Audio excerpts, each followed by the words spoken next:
গল্পটি শুরু হয় কোরিয়ার একটা হাই স্কুল থেকে, যেখানে সব বাচ্চারা একে অন্যের সঙ্গে মারামারি করছে। এরপরে আমরা জাঙ্গু নামের একটা ছেলেকে দেখতে পাই, যে স্কুলের সব সময় অন্য ছেলেদের কাছে বুলি হতে থাকে। আজকেও দুইটা ছেলে বাজি ধরেছে যে জাঙ্গু কার জন্য আগে খাবার নিয়ে আসবে। সেও নাকি তার বন্ধু। লাঞ্চ শুরু হওয়া মাত্রই তো জাঙ্গু দৌড়ে গিয়ে জেসন নামের একটা ছেলের জন্য খাবার নিয়ে আসে, যার জন্য আজকের বাজি জেসন নামের এই ছেলেটা জিতে যায়। বাজিতে হেরে যাওয়ার জন্য জেসনের বন্ধু স্যানগুনকে আজকে তাকে টাকা দিতে হয়। এরপর জাঙ্গুর বন্ধু ডিউক যখন এখানে দেরিতে পৌঁছায়, তখন জেসন তাকে সেখানে সবার সামনেই মারে। বাসায় যাওয়ার সময় ডিউক তার ফোনে ফাইটিং এর ভিডিও দেখছিল। ডিউক তখন জাঙ্গুকে বলে যে আমি শুধু একবার এরকম মারামারি করা শিখে যাই, তারপর দেখো ওদের আমি কি অবস্থা করি। এটা শুনে তো জাঙ্গু তখন অনেক হাসে, আর ডিউক বলে যে তুই আমার প্ল্যান সম্পর্কে এখনো কিছুই জানিস না। ওই টাইমে তাদের কাছে আবারও মেসেজ আসে, মানে তাদের দুইজনকে স্কুলে ডেকে পাঠানো হয়েছে। জাঙ্গু তো এটা দেখা মাত্র সেখান থেকে দৌড় মারে। জাঙ্গুর জীবনটা আসলে এরকম ভয়ে ভয়ে কাটছে। এদিকে ঘরে তার মা বাবা জানে না যে সে স্কুলে এরকম বুলি হচ্ছে, কিন্তু তার বোন জঙ্গা সবটাই জানতো। আসলে তারা দুই ভাই বোন যমজ, মাত্র 5 মিনিটেরই ব্যবধান। এই জন্য দুইজন পুরো বন্ধুর মতো থাকে। জঙ্গা সব সময়ের জন্য জাঙ্গুকে বকা দেয়, কারণ সে কখনোই নিজের হয়ে কথা বলতে পারে না। এরপরে রুমে এসে জাঙ্গু তার ফোনে ফাইটিং এর ভিডিও দেখে এবং একটা টেডির সঙ্গে সে প্র্যাকটিস করে। সে এরকম শক্তিশালী হয়ে যারা তাকে বুলি করে তাদেরকে শিক্ষা দিতে যাচ্ছিল। ঠিক তখনই তার বোন রুমে চলে আসে, আর জাঙ্গুকে এই অবস্থায় দেখে তো অন্য কিছু মনে করে। তখন জাঙ্গু তাকে বলে যে রুমে ঢোকার আগে নক করে ঢুকতে পারিস না। জঙ্গাও তখন তার উপর রেগে যায় আর বলে যে যদি তুই মারামারি করতে পারিস তাহলে এই টেডির সঙ্গে নয়, যারা তোকে প্রতিনিয়ত বুলি করে তাদেরকে গিয়ে মার। এর পরের দিন আমরা দুইটা মেয়েকে দেখতে পাই, যারা একটা মাসুম মেয়েকে একা পেয়ে তাকে হয়রানি করছিল, তার কাছ থেকে সমস্ত টাকা নিয়ে নেয়। আর ওই টাইমে জেসান আর তার বন্ধু সেখান দিয়ে যাচ্ছিল। তারা আসলে এই মেয়ে দুইটারই বয়ফ্রেন্ড। তখন তাদের মধ্য থেকে একটা মেয়ে বলে যে আমরা জানি গতকাল রাতে তোমরা অন্য মেয়েদের সঙ্গে পার্টি করেছিলে। এই কথাটা নিয়ে আবার তাদের মাঝখানে সেখানে একটু ঝামেলা হয়, আর এরপর তারা সোজা ওখান থেকে চলে আসে একটা বার টাইপের রেস্টুরেন্টে। সেখানে এসেই তো জেসন তার দুই বন্ধুকে বলে যে একটু গান না হলে কি আমাদের পার্টি জমবে। ও আরেকটা কথা, যার গান সব থেকে খারাপ হবে সে আজকে সমস্ত ড্রিঙ্কস এর টাকা দেবে। সেখানে থাকা মেয়েরাও তখন এই বিষয়ে রাজি হয়ে যায়, আর একটা মেয়ে তো এই গান গাওয়ার প্রতিযোগিতায় বাজি ধরে বসে। এটা দেখে তো জেসনের মাথায় তখন নতুন করে টাকা ইনকাম করার একটা আইডিয়া চলে আসে। সে পরের দিন স্কুলে এসে সমস্ত দুর্বল ছেলেদেরকে এক জায়গায় জড়ো করে, যাদেরকে এরা সব সময়ের জন্য বুলি করে। সেই সাথে স্কুলের সমস্ত বড় লোকদের বাচ্চারাও এই জায়গায় জড়ো হয়। তখন স্যানগুন নামের একটা ছেলে সবাইকে বলে যে আমরা তোমাদের সবাইকে একটা করে চান্স দেব। এটা জানতে হবে যে তোমাদের সবার মধ্যে সবচেয়ে শক্তিশালী কে, আর এই জন্য তোমাদের সবার মাঝখানে এখন একটা মারামারির প্রতিযোগিতা হবে। যে সবাইকে হারিয়ে এখানে উইনার হবে তাকে আর আমরা কখনোই বুলি করব না। আর সেই সঙ্গে যত বড় লোকরা আছো তোমরা এখানে যে কারোর উপর বাজি ধরতে পারো। তখনই দুর্বল ছেলেদের মধ্য থেকে একজন বলে যে আমরাও কি বাজি ধরতে পারি। জেসান তখন বলে যে হ্যাঁ পারো, কিন্তু সে স্যানগুনকে বলে যে কি ব্যাপার, তোর ক্লাসের ছেলেরা আজকে একটু বেশি কথা বলছে। তাই শুধুমাত্র একটা কোয়েশ্চেন করার জন্যই স্যানগুন এরপর ওই ছেলেটাকে ইচ্ছে মতো মারে। এরপর জেসন সবাইকে বলে যে এই গেমটা 1 মাস ধরে চলবে, আর আমরা যে কোনো সময় যে কারোর উপর বাজি ধরতে পারবো। এখন তোমাদের কাজ হলো এই কথাটা স্কুলের সমস্ত ছেলে বাচ্চাদের মাঝখানে ছড়িয়ে দেওয়া। এরপরে আমরা মিন নামের একটা মেয়েকে দেখতে পাই। সে মাত্রই অন্য স্কুল থেকে এখানে ট্রান্সফার হয়ে এসেছে। জাঙ্গু এরপর যখন স্কুল শেষ করে বাড়ির দিকে ফিরছিল, তখন জেসান আর তার বন্ধুরা আবার ডেকে নিয়ে আসে। আর জেসান তখন তাকে ধমক দিয়ে বলে যে আমি প্রথম রাউন্ডে তোর উপরে আমার সব টাকা ইনভেস্ট করব, এই জন্য ভালো করে মারামারি প্র্যাকটিস কর। যদি তুই হেরে যাস তাহলে কিন্তু আমি তোকে বাঁচতে দেব না। এরপরে জাঙ্গু যখন বাসায় আসে তখন দেখতে পায় বাড়িতে তার আঙ্কেল এসেছে, যার কিনা এই শহরে একটা মার্শাল আর্টের জিমও জিমও আছে। এটা জানার পরেই জাঙ্গু সিদ্ধান্ত নেয় সেও মার্শাল আর্ট শিখবে। তাই সে ওখান থেকে সরাসরি চলে যায় তার আঙ্কেলের জিমে, আর গিয়ে দেখতে পায় 3জন লোক ওখানে প্র্যাকটিস করছে। এরপর তার আঙ্কেল যখন ওখানে চলে আসে তখন জাঙ্গু বলে যে আমি মার্শাল আর্ট শিখতে চাই, যাতে করে আমি স্কুলে যারা আমাকে বুলি করে তাদের সঙ্গে লড়াই করতে পারি। কিন্তু তার আঙ্কেল তাকে বলে যে ফাইটিং শিখে যদি তুমি ওদেরকেই মারো তাহলে তো তুমি ওদের মতোই হয়ে গেলে। বাইরে দাঁড়িয়ে তখন ইয়ং নামের একটা লোক এই সবকিছু শুনছিল। জাঙ্গুর আঙ্কেল তাকে মার্শাল আর্ট শিখতে মানা করে, কিন্তু জাঙ্গু তখন বলে যে এখনো সে ওই দিনটা ভুলতে পারেনি যেদিন পার্কের ভিতর তোমাকে কেউ মারছিল। তুমি তো এই জন্যই মার্শাল আর্ট শিখেছিলে, তাই না? তখন তার আঙ্কেল বলে যে আমার কাছে একটা স্পষ্ট গোল ছিল, যদি তোমার কাছে এরকম কিছু থাকে যে কেন মার্শাল আর্ট শিখতে চাও আর সেটা ভালো কাজের জন্য, তাহলেই তুমি এখানে আসবে। জাঙ্গু যখন ওখান থেকে চলে যাচ্ছিল ঠিক তখনই তার কাছে জেসনের মেসেজ আসে। সে তাকে পার্কে দেখা করতে বলে। এখানে তার বন্ধু ডিউকও ছিল। জেসন তখন বলে যে আমরা টুর্নামেন্টের আগে একটা ট্রেলার বানাতে চাই, যাতে করে অনেক মানুষের এটার প্রতি আগ্রহ বাড়ে। অনেক মানুষ এটা দেখতে আসে, এমনকি বাজিও ধরে। এই জন্যই তোরা দুজন এখন একে অপরের সঙ্গে মারামারি করবি আর আমরা এটা ভিডিও করব। কিন্তু জাঙ্গু আর ডিউক তো একে অপরের অনেক ভালো বন্ধু, তাই তারা নিজেদের মধ্যে কোনোভাবেই মারামারি করতে চাচ্ছিল না। তো এই শয়তান বুলিদের হাত থেকে বাঁচার জন্য ডিউক তখন জাঙ্গুকে মারতে থাকে, কিন্তু জাঙ্গু তার সঙ্গে মারামারি করে না, বরং সেখান থেকে দ্রুত পালিয়ে যায়। ডিউকের তো তখন অনেক খারাপ লাগে যে সে নিজে বাঁচার জন্য এখানে তার সব কাছের বন্ধুকে মেরে ফেলেছে। এর পরের দিন সকালবেলায় জাঙ্গু যখন স্কুলে আসে তখন জেসন তো তাকে মারতে শুরু করে আর ভয় দেখিয়ে বলে যে এর পরের বার মারামারি করার সময় পালিয়ে গেলে আমি তোকে মেরে ফেলবো।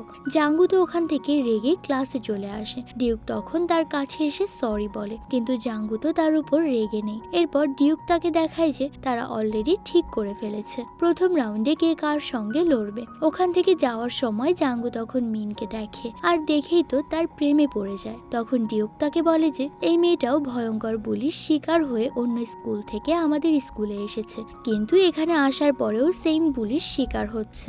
এখান থেকে যাওয়ার সময় জাঙ্গু তখন ডিউককে বলে যে তুমি দেখো আমি এই টুর্নামেন্টে জিতবো আর এখানকার সমস্ত বুলিদেরকে হারিয়ে দেব। এটা শুনে তো ডিউক তার উপর হাসে, আর জাঙ্গু তো এটা সিরিয়াসলি বলেছে, কারণ এরপর সে সোজা চলে যায় তার আঙ্কেলের সেই জিমে। সে তার আঙ্কেলকে মার্শাল আর্ট শেখানোর জন্য এখানকার ভর্তি ফিটাও দিয়ে দেয়। জাঙ্গুর এত আগ্রহ দেখে এরপর তার আঙ্কেল রাজি হয়ে যায়। সে ক্লাসের মাঝখানেই জিমে যাওয়ার জন্য স্কুল থেকে চলে যায়, কিন্তু যাওয়ার সময় আবার জেসন আর স্যানগুন তাকে দেখে ফেলে আর ভাবতে থাকে যে আমরা তাকে কোথাও যেতে বলিনি, তাহলে এরকম ক্লাসের মাঝখানে কই যাচ্ছে। জাঙ্গু আসলে প্রথমে মিনের কাছে যায়, তাকে একটা ড্রিঙ্কস দেয় আর এরপর চলে আসে জিমে। ইয়ং তাকে দেখে জিজ্ঞেস করে যে সত্যি করে বলো তো তুমি কেন মার্শাল আর্ট শিখতে এসেছো?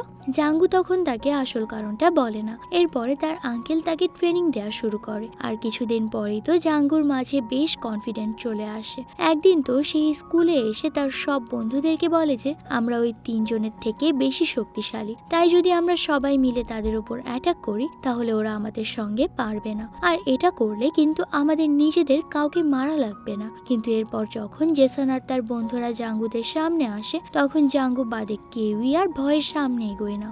তখনই তাদের প্রথম রাউন্ডের মারামারি শুরু হয়ে যায়। প্রথমে ছিল জাঙ্গু আর একটা মোটা ছেলের সঙ্গে লড়াই। ফাইট শুরু হওয়া মাত্রই তো সব ছেলেমেয়েরা এদের ওপর বাজি ধরতে শুরু করে। ডিউক তো তার বন্ধু জাঙ্গুর ওপর বাজি ধরে। প্রথমে তো জাঙ্গু ওই মোটা ছেলেটার হাতে মার খাচ্ছিল, কিন্তু এরপরে জাঙ্গু তাকে এমন একটা পাঞ্চ মারে ওই ছেলেটার সঙ্গে সঙ্গে সেখানে বেহুশ হয়ে যায়। সবাই তো সেখানে এটা দেখে অবাক হয়ে যায়। আর এরপর যখন ওই ছেলেটার জ্ঞান ফিরে আসে জাঙ্গু তার কাছে গিয়ে ক্ষমা চায়, কিন্তু অবাক করা বিষয় হলো ওই ছেলেটা জাঙ্গুর উপর রেগে নেই। উল্টো সে জাঙ্গুকে বলে যে এছাড়া তো তোমার কাছে আর কোনো উপায় ছিল না, আমি রাগ করিনি। জাঙ্গু তো ওখান থেকে জিমে এসে আবারও প্র্যাকটিস করা শুরু করে। এরপর রাতের বেলায় তারা সবাই যখন ডিনার টেবিলে ছিল তখন তার বাবা মা আর বোন জাঙ্গুর মধ্যে বেশ কিছু পরিবর্তন লক্ষ্য করে, কিন্তু জাঙ্গু তো তাদের বলে না যে সে এখন মার্শাল আর্ট শিখছে।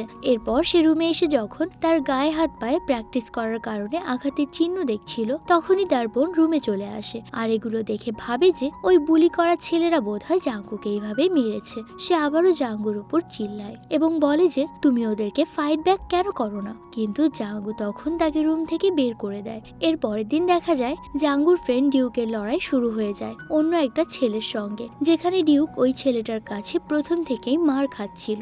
এরপর তো ডিউক নিজে জাঙ্গুকে কিছু টাকা দেয় আর বলে যে এটা তুই আমার বিপক্ষে যে আছে তার উপরে লাগাবি, যাতে করে যদি আমি হেরেও যাই তাও আমি বেশি টাকা পাবো।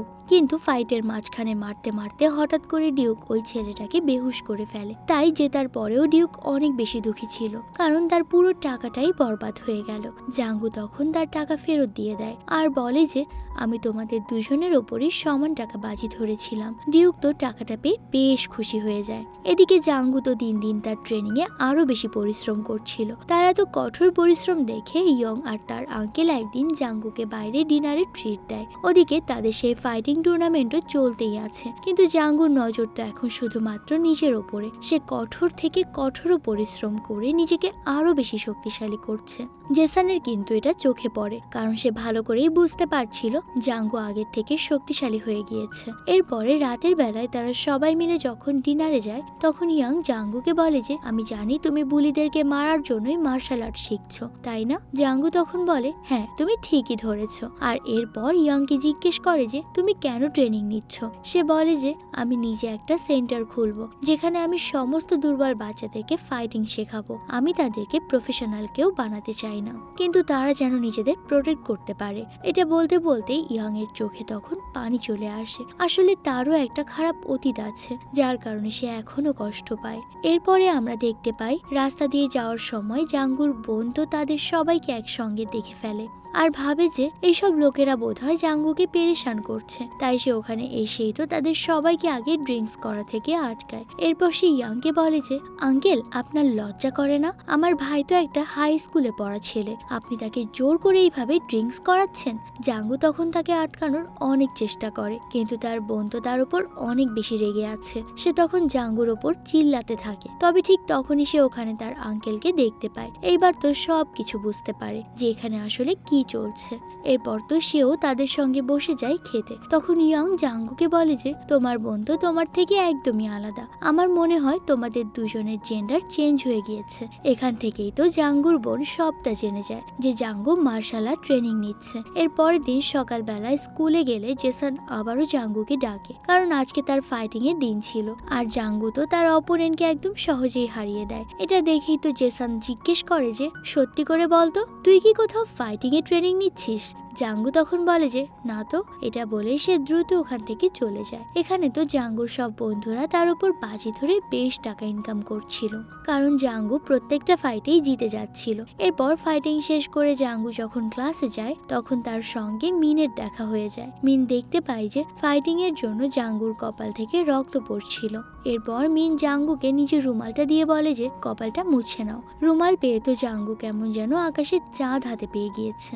সে তো অনেক খুশি হয়ে যায়। বাড়ি ফেরার সময় তো জাঙ্গুর আবারও মিনের সঙ্গে দেখা হয়ে যায়, আর সে তো তার বন্ধুকে ছেড়ে এবার মিনের সঙ্গে যেতে শুরু করে। কথা বলতে বলতে মিনের সঙ্গে তার বেশ ভালো একটা বন্ধুত্ব হয়ে যায়। মিনও জানতো যে সমস্ত ছেলেরাই টুর্নামেন্টে ফাইট করছে, তাদের মাঝখানে জাঙ্গু সব থেকে বেশি শক্তিশালী। এর পরের দিন ছিল ডিউকের লড়াই, কিন্তু আজকে তার বিপক্ষে যে লড়ছে সে ছিল বেশ শক্তিশালী। ডিউককে মেরে তো সে তার নাক দিয়ে রক্ত বের করে ফেলে। ডিউক তো ভয় পেয়ে আর লড়তেই যাচ্ছিল না, তাই তাকে বাঁচানোর জন্য জাঙ্গু ইচ্ছে করে ওই লড়াইয়ের মাঝখানে চলে আসে। পেছন থেকে তখন রেগে গিয়ে জাঙ্গুকে মারতে চলে আসে, কারণ তার জন্যই আজকের এই ফাইটটা সম্পূর্ণ হলো না। কিন্তু তার গার্লফ্রেন্ড তখন তাকে থামিয়ে দিয়ে বলে যে 2 দিন পরই তো ওর ম্যাচ আছে, আর তার যদি কিছু হয়ে যায় তাহলে আমরা আবার টাকা পাবো কোত্থেকে। এটা শুনেই তো সে আর মারে না, কিন্তু ধমক দিয়ে বলে যে তোর বেশি বাড়াবাড়ি হয়ে যাচ্ছে। ডিউক তো জাঙ্গুকে অনেক ধন্যবাদ জানায় তাকে এইভাবে বাঁচানোর জন্য। এরপরে জাঙ্গু তার আরো 2 জন বন্ধুর সঙ্গে দেখা করে যাদের কালকে ম্যাচ আছে। সে তাদেরকে বুঝিয়ে বলে যে তোমরা 2 জন কেউ লড়াইটাকে সিরিয়াস ভাবে নেবে না, আর ইচ্ছে করে একজন হেরে যাবে, কারণ আমি এই টুর্নামেন্ট জিতে ওই বেয়াদবকে চিরকালের মতো একটা চরম শিক্ষা দিতে চাই। তো ঠিক ওই সময় জেসানের এক বন্ধু আবার তাদের 3 জনকে একসঙ্গে দেখে ফেলে, এমনকি তাদের একটা ছবিও তুলে রাখে। পরের দিন ফাইট শুরু হতেই তো জাঙ্গু আর তার ফ্রেন্ডরা ডিসাইড করে নেয় চশমা পরে থাকা ছেলেটা জিতে যাবে আর বাকি ছেলেটা হেরে যাবে। কিন্তু ঠিক তখন জাঙ্গু ওই ছেলেটার মুখে কিছু মারার দাগ দেখতে পায়। আসলে গতকাল জেসানরা ওই ছেলেটাকে মেরে তার থেকে সব কথা বের করে নিয়েছে, আর তাকে ধমক দিয়ে এটাও বলে যে যদি কালকে তুই হেরে যাস তাহলে কিন্তু আমি তোকে মেরে ফেলবো। এই জন্যই তো ছেলেটা আজকের এই ফাইটে বেশ সিরিয়াস হয়ে লড়াই করে। আর সে যখন প্রায় হেরেই যাচ্ছিল তখন সে একটা ইট উঠিয়ে ওই চশমা পরা ছেলেটাকে মারতে থাকে।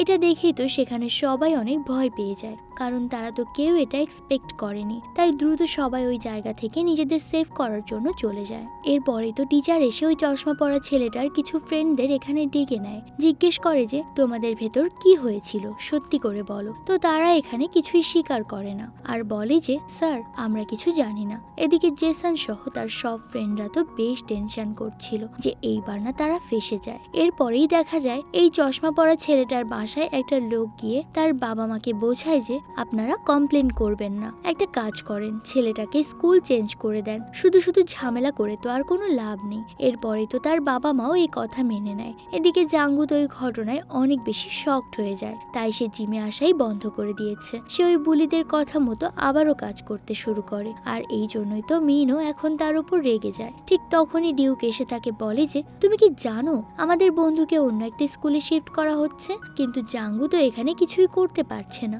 ওই সময় আবার জেসান এসে জাঙ্গুকে একটা জায়গায় ডেকে নিয়ে যায়। জাঙ্গু যখন ওই জায়গায় যায় তখন জেসান তাকে পরের ম্যাচের ডিটেলসটা দেখায়। জাঙ্গু তখন বলে যে প্লিজ তোমরা এই টুর্নামেন্ট এখন বন্ধ রাখো, তুমি তো জানো আমাদের এক বন্ধু হসপিটালে ভর্তি। কিন্তু জেসান তখন জাঙ্গুকে একটা থাপ্পড় মারে আর বলে যে এই সব কিছু তোর জন্যই হয়েছে, তুই একটু বেশি চালাকি দেখানোর চেষ্টা করেছিলিস তাই না। এইবার আর বেশি বাড়াবাড়ি করার চেষ্টা করিস না, তাহলে কিন্তু এর ফল ভালো হবে না। জাঙ্গুর তো এখানে অনেক খারাপ লাগে কিন্তু সে কোনো প্রতিবাদ করে না।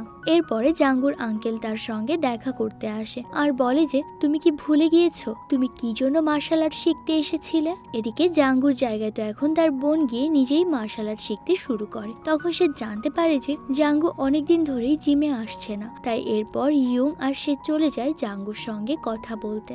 এরপর ইয়ং জাঙ্গুকে নিয়ে কথা বলতে বলতে একটু সামনে যায় আর বলে যে তুমি কি জানো আমারও তোমার বয়সে একটা ছেলে ছিল যে কিনা স্কুলের সব সময় পুলিশ শিকার হতো, কিন্তু আমি তখন এইসব বিষয়ে খুব একটা বেশি গুরুত্ব দিতাম না। আর আমার ছেলে এসব বুলি সহ্য করতে না পেরে একদিন আত্মহত্যা করার চেষ্টাও করেছিল, আর সে আজও হসপিটালে ভর্তি। ইয়ং এর কাছ থেকে এই কথা শোনার পর তো জাঙ্গুর অনেক খারাপ লাগে। এরপরে যখন বাড়ির দিকে যায় তখন দেখতে পায় যে জেসানের সঙ্গে যে মেয়েরা থাকে তারা সবাই মিলে তার বোনকে বুলি করছে। কিন্তু জাঙ্গুর বোন তো আর তার মতো এরকম চুপচাপ না, সেও বেশ ভালোই ফাইট ব্যাক করছে। তখনই জাঙ্গু সেখানে যায় আর ওই মেয়েদের হাত থেকে নিজের বোনকে বাঁচায়। ওই মেয়েরা তো জাঙ্গুকে এই রূপে দেখে আবার তখন ভয় পেয়ে সেখান থেকে পালিয়ে যায়। তখন তার বোন বলে যে তুই যদি এখানে না আসতি তাহলে দেখতি ওদেরকে মেরে আমি হাড্ডিগুটি বের করে ফেলতাম, সাহস তো কম না, ওরা আমার সঙ্গে লড়তে এসেছে। তখন জাঙ্গু চিন্তা করে যে আর নয়, আমিও এখন থেকে এই বুলিকে ভয় পাবো না। সে পরের দিন সকালবেলা উঠেই আবার জিমে যাওয়া শুরু করে। ইয়ংও তখন জাঙ্গুকে ফাইটিং এর একটা নতুন টেকনিক শিখিয়ে দেয়, যেটা দিয়ে জাঙ্গু যে কাউকে অনেক সহজেই হারিয়ে ফেলতে পারে। এদিকে জেসান আর তার বন্ধুরা চিন্তা করছিল যে এখন তো তারা স্কুলে আর ফাইটিং করাতে পারবে না, তাই এবার তারা পার্কেই মারামারির সিদ্ধান্তটা নেয়। জেসান স্কুলে গিয়ে জাঙ্গুকে বলে যে এরপর থেকে তুই পার্কে আসবি, আমরা স্কুলে আর কোনো ফাইট করব না। সেখান থেকে চলে যাওয়ার পর জাঙ্গু দেখতে পায় যে ওইসব মেয়েরা আবার মিনকে তাদের প্লেট পরিষ্কার করতে দিয়ে যায়। জাঙ্গু তখন এসে মিনকে সাহায্য করে আর নিজেই ওইসব প্লেটগুলোকে পরিষ্কার করে দেয়। এরপর মিন এসে জাঙ্গুকে বলে যে এই উইকেন্ডে কোথাও ঘুরতে যাবে। এটা শুনেই তো জাঙ্গু সঙ্গে সঙ্গে হ্যাঁ বলে দেয়। অন্যদিকে জেসানরা চিন্তা করছে যেহেতু সব বাচ্চারা পার্কে খেলাটা দেখতে আসতে পারবে না, তাই তারা একটা লাইভ স্ট্রিম করেই দেখাবে। এরপর তারা সবাই যখন পার্কে পৌঁছে যায় তখন দুইটা ছেলের মধ্যে ফাইট শুরু হয়ে যায়। এই ফাইটে এবার তারা বিভিন্ন অস্ত্র ইউজ করে আর এদের দুজনের মাঝখানে যে জিতে যায় তারপর তার সঙ্গে ফাইট শুরু হয়ে যায় জাঙ্গুর। কিন্তু জাঙ্গুর সামনে তো সে এক সেকেন্ডও দাঁড়াতে পারে না। এই ছেলেটা তো অল্প একটু মার খেয়ে এসে সেখানে সহজেই হার মেনে যায়। এরপর জাঙ্গু যখন জিমে যায় আবারও প্র্যাকটিস করে। তখন ইয়ং বলে যে চলো উইকেন্ডে আমরা একটা জায়গা থেকে ঘুরে আসি, কিন্তু জাঙ্গু তো সরাসরি না করে দেয়, কারণ তার তো আগে থেকেই মিনের সঙ্গে প্ল্যান সেট হয়ে আছে। কিন্তু তারা যে আসলে কোথায় যাবে এটাই বুঝতে পারছিল না। এই জন্যই জাঙ্গু এরপর ইয়াংকে ফোন করে আর ইয়াং তাকে তার রিসর্টে যেতে বলে। ওই দিনের পর তারা এই রিসর্টে আরো বেশ কয়েকবার আসে আর সঙ্গে তো চলতে থাকে জাঙ্গুর কঠোর প্র্যাকটিস, কারণ সামনেই তাদের টুর্নামেন্টের ফাইনাল ম্যাচ। এদিকে জেসানের ফ্রেন্ডরা তাকে বলে যে ফাইনাল ফাইনাল ম্যাচটা কিন্তু অন্য স্কুলের স্টুডেন্টরাও দেখতে আসবে, তারাও এখানে বাজি ধরবে। কিন্তু জেসন চিন্তা করছিল ফাইনাল ম্যাচটা তারা কোথায় লড়বে, কারণ আগেরবার যখন পার্কে তারা মারামারি করছিল তখন আবার কেউ একজন পুলিশকে রিপোর্ট করে দেয়। এরপরে জাঙ্গুই জেসনকে ইয়াং এর রিসোর্টটা দেখিয়ে দেয়, কারণ এখানে টুর্নামেন্ট হলে কেউ তেমন সন্দেহ করবে না। এরপরেই শুরু হয়ে যায় তাদের ফাইনাল ম্যাচ, আর যেখানে জাঙ্গু তো আরামসে জিতে যায়। কিন্তু এরপর তো জাঙ্গু জেসনকে চ্যালেঞ্জ করে বসে আর বলে যে তুমি নিজেই বলো না তুমি স্কুলের সব থেকে বেশি শক্তিশালী, তাই এখন তুমি আমার সঙ্গে লড়বে, কারণ আমি তো টুর্নামেন্টে জিতে প্রমাণ করে দিয়েছি যে আমি সব থেকে বেশি শক্তিশালী। এটা শুনে তো জেসন হাসতে শুরু করে, আর এরপরে সেও ফাইট করার জন্য তৈরি হয়ে যায়। জাঙ্গুর তো এখন নিজের প্রতি অনেক কনফিডেন্ট আছে। এরপরেই তাদের লড়াই শুরু হয়ে যায়। প্রথমে তো তারা কেউ কাউকে ছাড় দেয় না, তাই এরপরে জাঙ্গু ইয়াং এর শিখিয়ে দেওয়া ওই সমস্ত টেকনিক অ্যাপ্লাই করে। আর জেসনকে এরকম মার খেতে দেখে তো তার দুই ফ্রেন্ড তখন লাঠি নিয়ে জাঙ্গুর সঙ্গে লড়াই করতে আসে। ঠিক তখনই দেখা যায় জাঙ্গুর সব ফ্রেন্ডরাও তার পাশে এসে দাঁড়িয়েছে। এখন তারা আর ভয় পায় না। এরপর তো জাঙ্গু জেসনকে সেখানে ইচ্ছে মতো মারে আর ফাইনালি তাকে হারিয়ে যায়। কিন্তু জাঙ্গু তো জেসনের উপর প্রচন্ড রাগ ছিল, সে কোনো মতেই নিজেকে থামাতে পারছে না। তখন ইয়াং সেখানে এসে জাঙ্গুকে আটকায়, আর এইভাবে জাঙ্গুর স্কুলের প্রত্যেকটা বুলিদের মুখে একেবারে তালা লাগিয়ে দেয়। ওই ঘটনার পর থেকে স্কুলে আর কেউ কখনো কাউকে বুলি করে না। আর ওই সমস্ত দুর্বল বাচ্চারা এখন জাঙ্গুর আঙ্কেলের ওই জিমে ট্রেনিং নিতে আসে। এদিকে দেখা যায় জাঙ্গুর ওই মেয়ে ফ্রেন্ডরা আবার মিনকে বিরক্ত করছিল। তখন মিন তাদের ওপর হেসে দিয়ে বলে যে সবাই জানে আমি বুলির শিকার হয়ে এক স্কুল থেকে অন্য স্কুলে এসেছি, কিন্তু আসলে তা নয়। আসলে আমি আমার আগের স্কুলের যারা বুলি করত তাদেরকে চরমভাবে মেরেছিলাম, এই জন্যই আমাকে স্কুল থেকে বের করা হয়েছিল। আর আমি তোমাদের স্কুলে এসে ভর্তি হয়েছি, তোমরা নাকি আবার আমাকে ভয় দেখাচ্ছ, আমার থেকে 7 হাত দূরে থাকবে। এটা বলার মাধ্যমে আমাদের আজকের এই গল্পটা এখানেই শেষ হয়ে যায়।